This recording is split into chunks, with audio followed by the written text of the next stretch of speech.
Hello, everybody, and welcome to our webinar on social crisis management. I'm very excited to present this today. It's a very short webinar, it's 30 minutes long, and this video will be available on our YouTube. So in today's agenda, I'm just going to do a quick intro. We'll talk about what social crisis is. And then we've got a framework to share, and the framework is just a really simple guide and some really great ideas and tips on how you can be more prepared for a crisis, but also how you can act in a crisis. And then we have an opportunity for Q&A. So please do follow me on Twitter and Instagram. I post whenever I do webinars and general industry stuff, Robin_AFD. Great. So for those that don't already know me, my name is Robin Leonard. I'm the co-founder and CEO of AF Digital. I really started my professional career as a customer service agent with Vodafone a long time back and spent quite a while there. And I guess I raised the ranks and eventually became a business analyst specializing in telco. I worked on the big Siebel implementation. It was a huge rollout, $500 million, 5 years. And through that, I became a very experienced with CRM, business intelligence, working across customer service, marketing, technology functions. Which led me to become an Agile project manager with IBM before I started the business. So I'm passionately geeky. Whenever there's a new release with Salesforce, who is our technology partner, it makes me really excited. It's like Christmas. I get to open all the toys. So my company, AF Digital, was founded in 2011. We originally started as a Radian 6 partner in 2012, when Radian 6 was really the only product in the marketing cloud with Salesforce. So that gave us a really strong DNA in social, and we've been helping clients across APAC leverage the power of social media to gain value in their business, and it's through all sorts of things like social customer service, social crisis management, social advertising, etc. Great. So AF Digital, we're your trusted customer experience partner. We help our clients build smarter customer journeys through agile transformation, scalable marketing operations, and marketing technology consulting. We're a Salesforce Gold consulting partner, and we're really a cross-cloud partner. So you can come to us for any of your Salesforce needs, and we can help you. We're trusted by household brands across APAC. There's a lot of household logos we've worked with. Because this technology is new, it's really the early adopters, like these brands, that have ventured out and, made mistakes and, really, really adopted the technology. And what we see now is, as everyone else is following, it's becoming a norm to have technology to help you scale your social media operations. So what is a social media crisis? Let's talk about that. So a social media crisis is typically caused by an offline event that creates online negative sentiment and a high volume of brand mentions. Unless you're Donald Trump, where you create a lot of drama online. Most brands are not that retarded with, I shouldn't be political here, they're not that retarded with their communications. They typically have responsible people managing. What usually sparks crisis is actually an offline event, like a plane going down for an airline or a power outage for an energy company. And these are very typical social media crises. Things happen in business. It's never perfect. The thing I think we saw, with our clients, and this example, this is real data from an energy client that we worked with in the Philippines. So normally, if you look at the bottom graph, usually they need 1 to 2 FTEs to manage this social volume. There's a spike, at 9 a.m. in the day, I think, when people wake up for them. But aside from that, it's manageable, and they can clear that backlog, and still manage fairly good response times. What happened in, oh God, I can't remember the year, Yolanda, it was 2015 or something like that. It was one of the most deadly typhoons that hit the Philippines. And of course, with that comes a lot of flooding and power outages.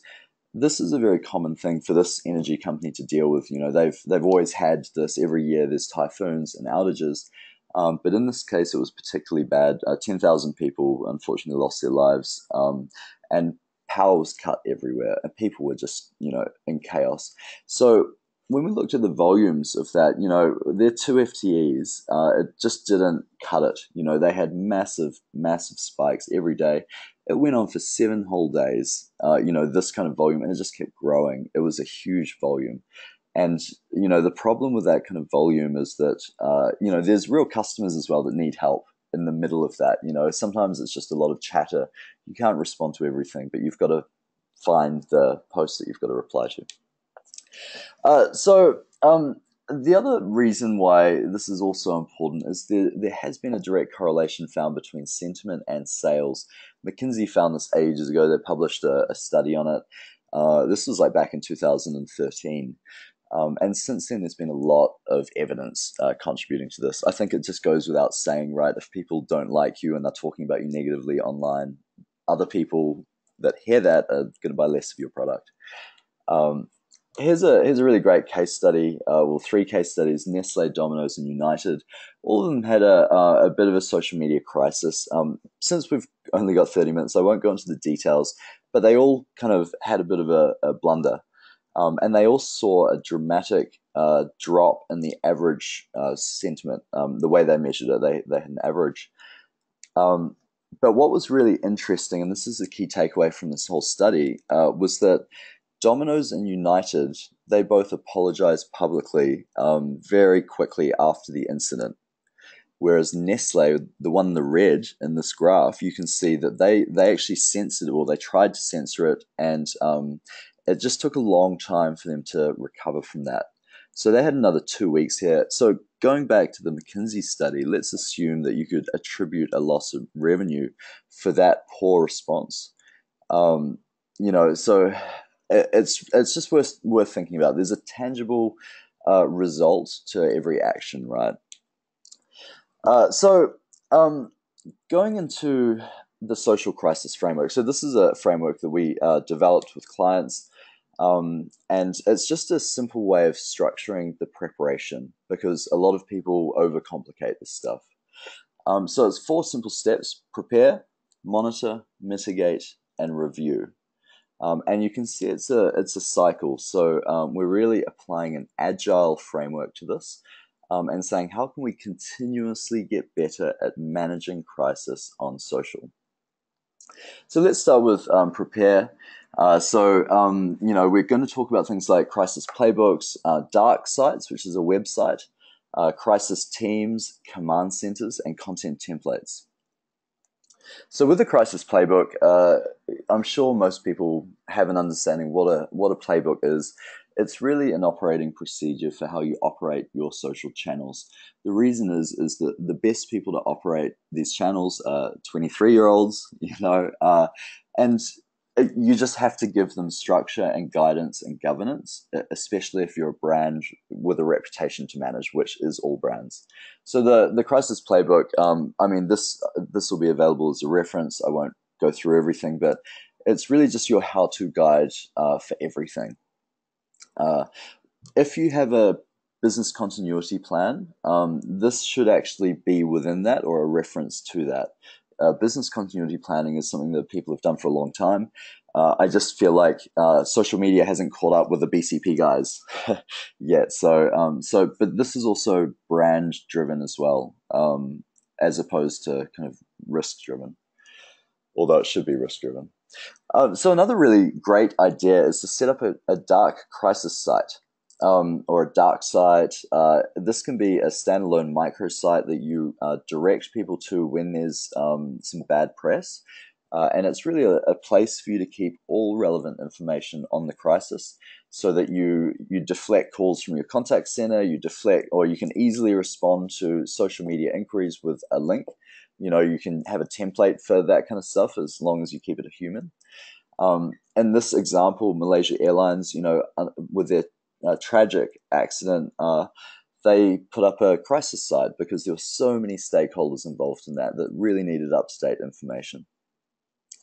And actually, I'm just going to jump across because I just want to show you a live example of a dark site. So this is Meralco. This is the energy company I was referring to you earlier. We actually helped them set this up. And this is a very simple website. It's not really super flashy, but it's got all the relevant information. And this is built on a easy to use content management system, WordPress. Everyone knows how to update that. So their teams, when there's a crisis, they can always keep it up to date. And this has got information on their outages, other value-added information, media updates.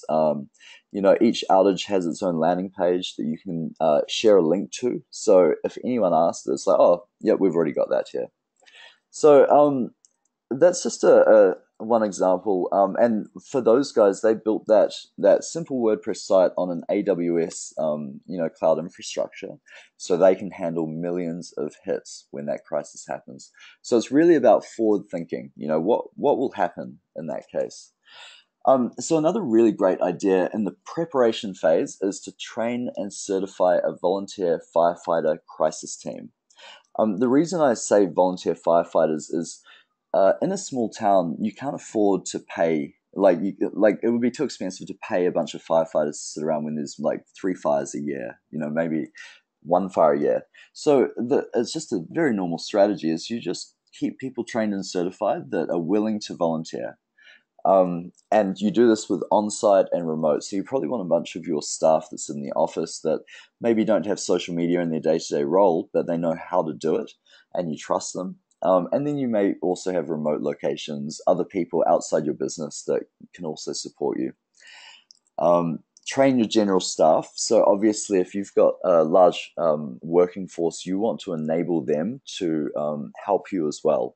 And it's not jumping on your social pages. It's more about them sharing the information, giving them up-to-date information. So if anyone asks them, they can tell them, they're informed, they've got the right communication. Train your leaders. And this is a very important step. Obviously, your leaders are communicating with different types of stakeholders across the business and outside the business, and they need to have the answers.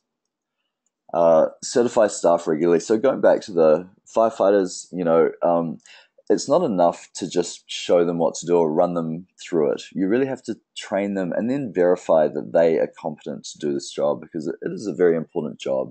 It's crisis mode. You don't want that volunteer firefighter to not know how to use an axe or save a baby. I don't know what they do. So it's just important to keep everyone up to speed and make sure everyone's on the right plan. And a really great way of doing this is actually running crisis drills. And it seems like a funny thing to do. Oh my God, we've got a crisis. But it's actually very complicated once the crisis hits. There are a lot of people to talk to. You need to get approval on content, updating that crisis dark site. You don't want the 23-year-old kid to just willy-nilly upload new content. You want it to be approved first. So there absolutely needs to be workflow, governance. There needs to be a steering committee. So, this is something that I really encourage people to think about is, how can we get the skills into our business?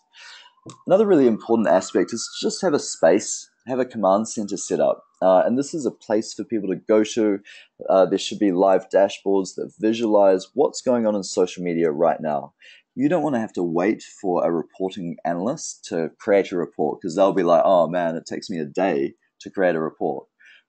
It's great to get reports a day later, but it's not agile and it's not responsive. You need immediate information. And we recommend there's just a basic set of technology. You can't just have a dashboard and that's all. You really need social publishing, engagement, and reporting software.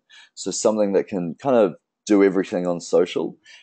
Social automation tools as well, so you can auto tag and auto assign and start workflows at scale. Case management, and usually this would sit in your CRM, and this is just so you can track inquiries that need to be tracked. You don't want to let things fall through the crack. I'm sure if anyone's had to deal with a busy Facebook page, it's very easy to get lost in those comments. So you really need to track them, give each one a start time, an SLA, a status, assign it an owner, or put into a queue. Whatever you do, case management is really important for customer service. And finally, omni-channel messaging. So this is next level. So you've got to, and we'll talk about this, but in the latest section, but you've got to think about your proactive communications, and you need a tool that can do that across all your important channels.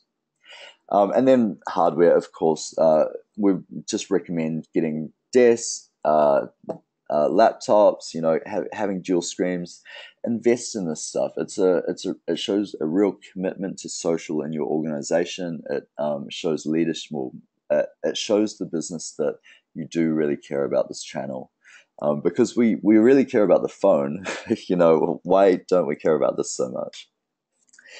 Okay, great. So this is another really great idea. And on the right, Meralco, again, these guys are really leading the way in the Philippines with their use of social media to help their customers.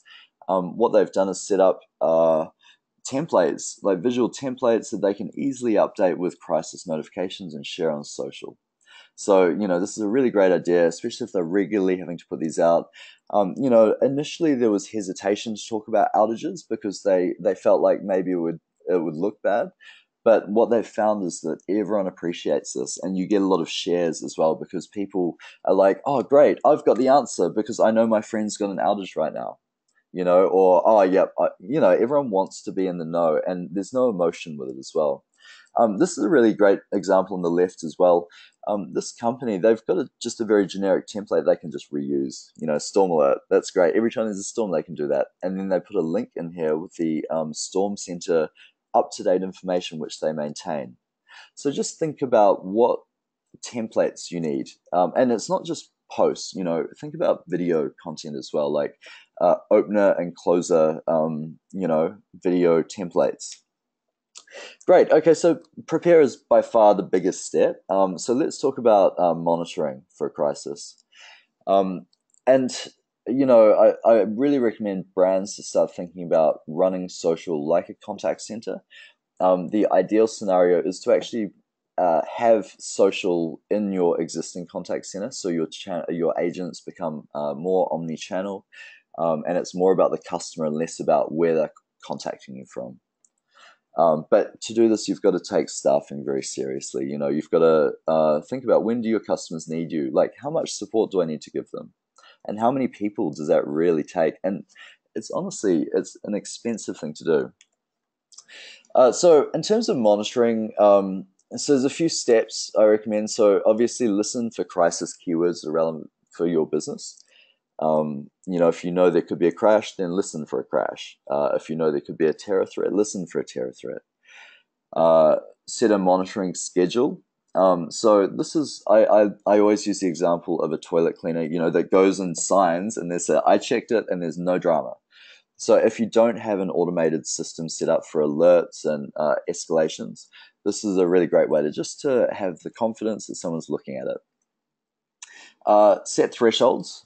So this is really important. It's really hard to know if it's good or bad, and this is a huge challenge businesses face because volumes are always up and down. You never know, what's the cause of the volume. So it's really important to start thinking about, what's normal for your business in a day, in a month, and even if you have a lot of volume in an hour. With this same business, Meralco, they were looking at the hourly tolerances for crisis escalation.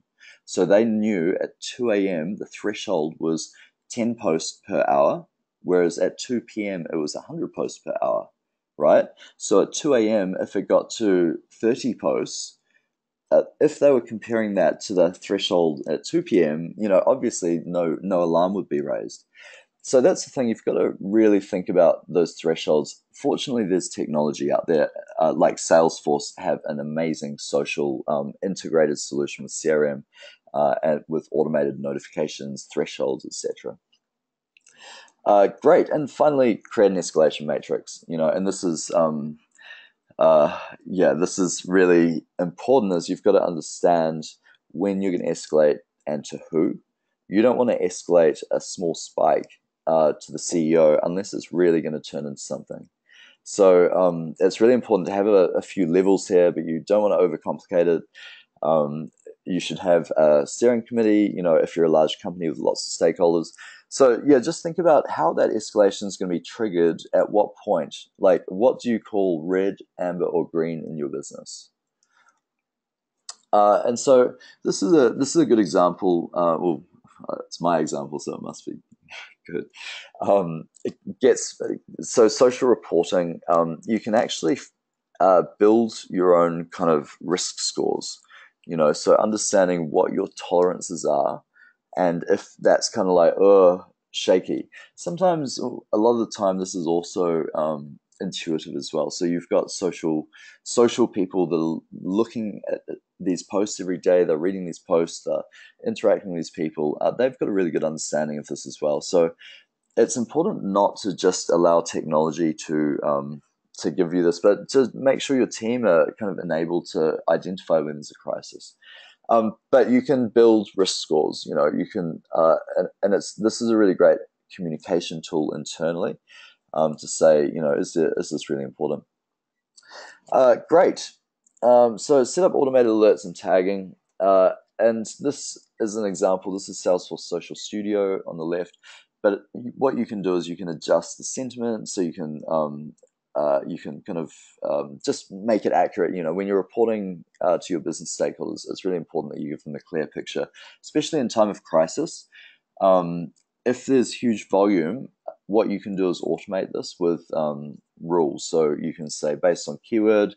So a really great example is if there's a hashtag that's associated with your crisis. And unfortunately, say airline disasters, usually it's the flight number.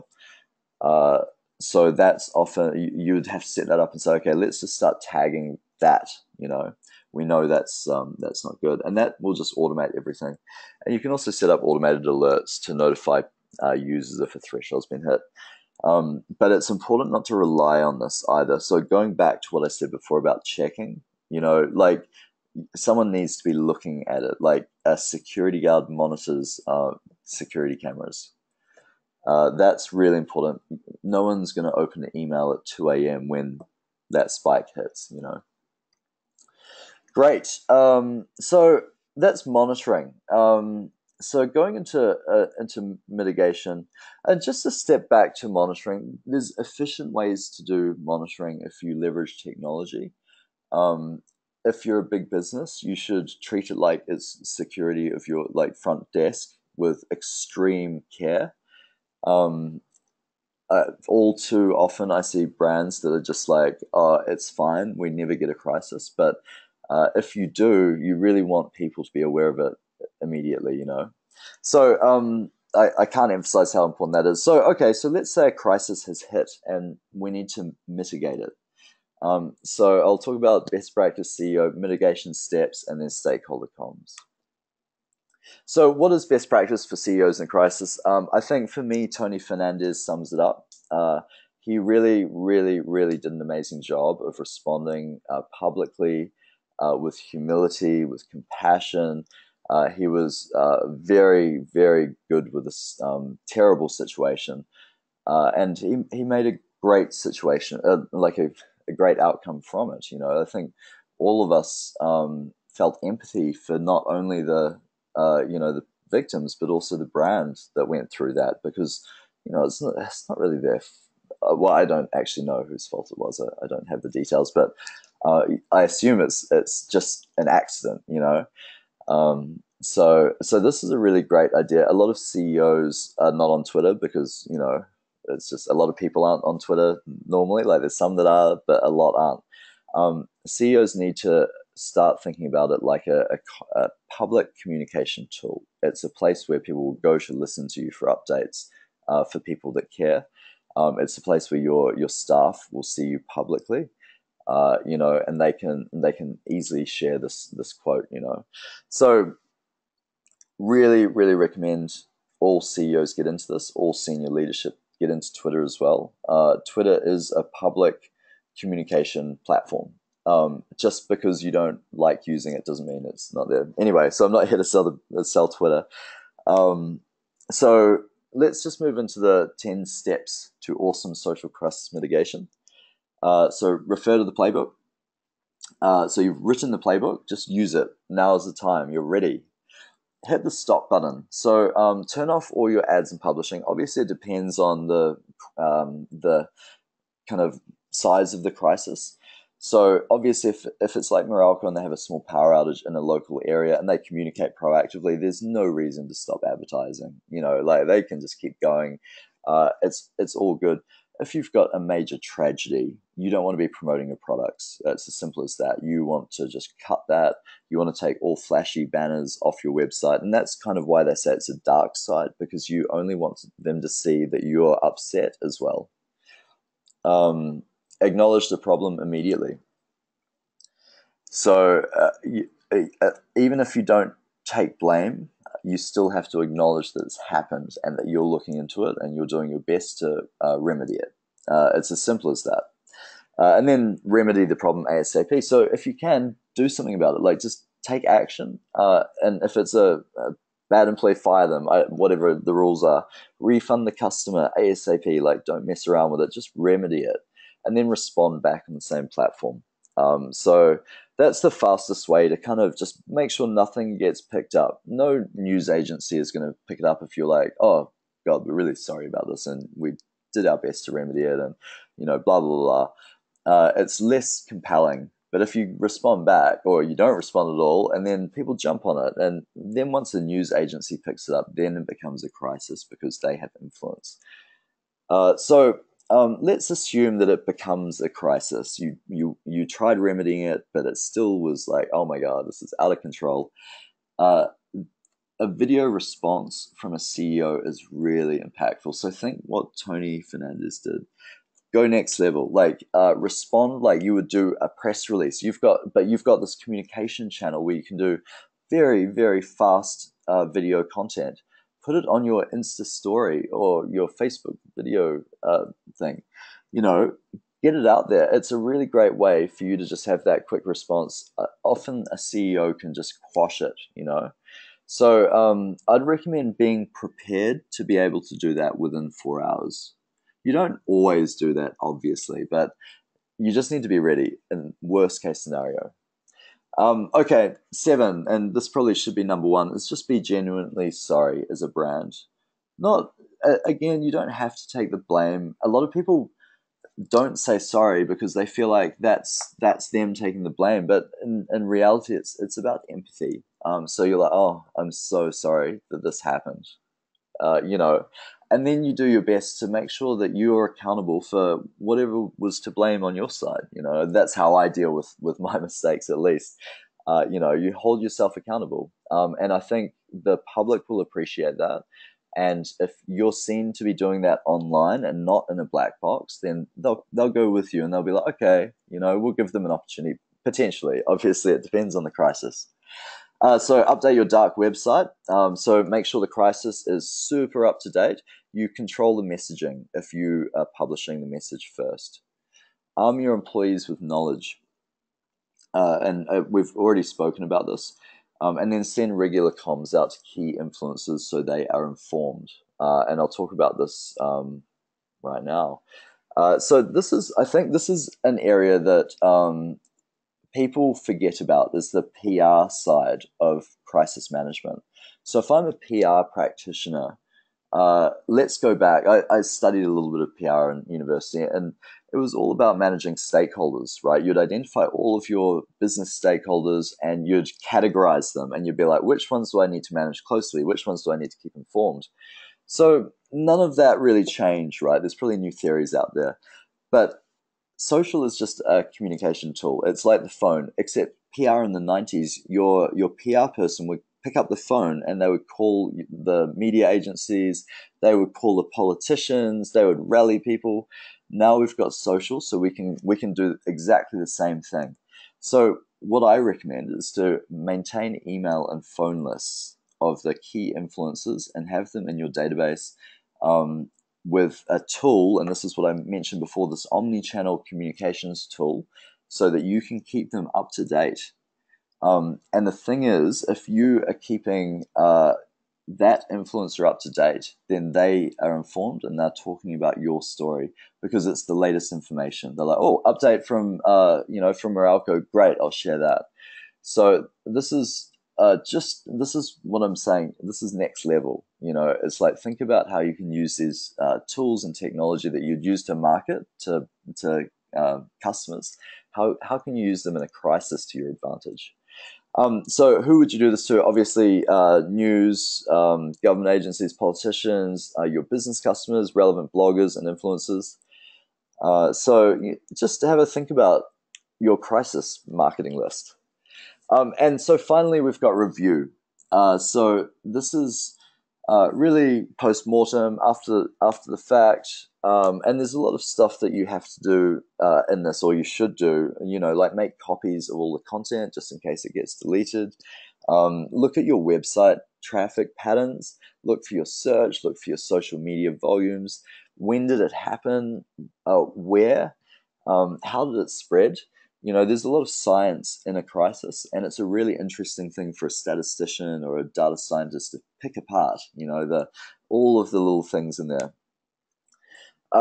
So this is really wrapping it up. I mentioned at the start that we're applying an Agile framework to crisis management. And so on the left is I call it the Agile Snowman. It's something that I came up with a while back. But it basically, you feed in, like the input in our case is the crisis report. And then you'd have a retrospect meeting. So a crisis retrospect. Retrospect is an Agile term for just a review. So you feed that in, and then you would create an epic. So you'd create like you create a roadmap of the different features or user stories that you want released. And then you'd have epics and sprints. So an epic is like a grouping of sprints. So you'd have one epic would be typically 4 to 6 weeks. And that may be something like build a command center, which there's a lot of components in building a command center. There's, finding a space.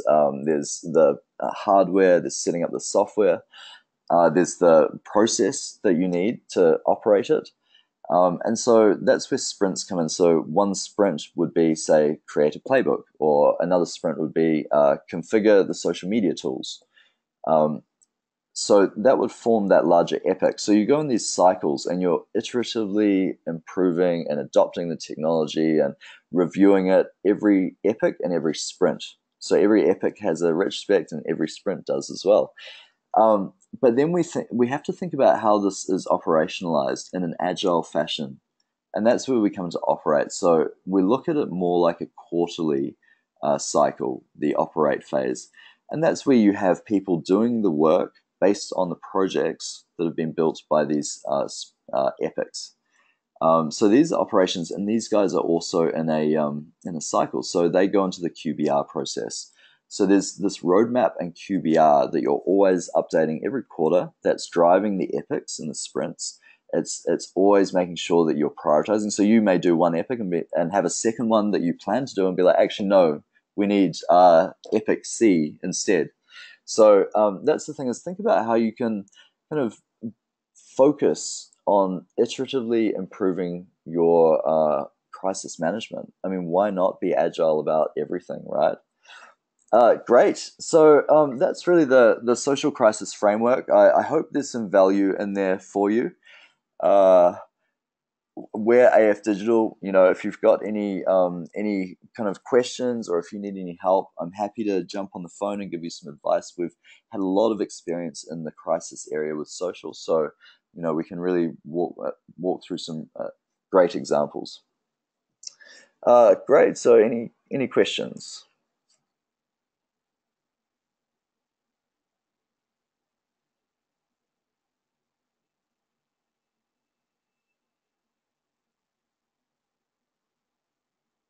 No, I don't see any questions coming through. So, thank you, everyone. Have a great weekend, and until the next time.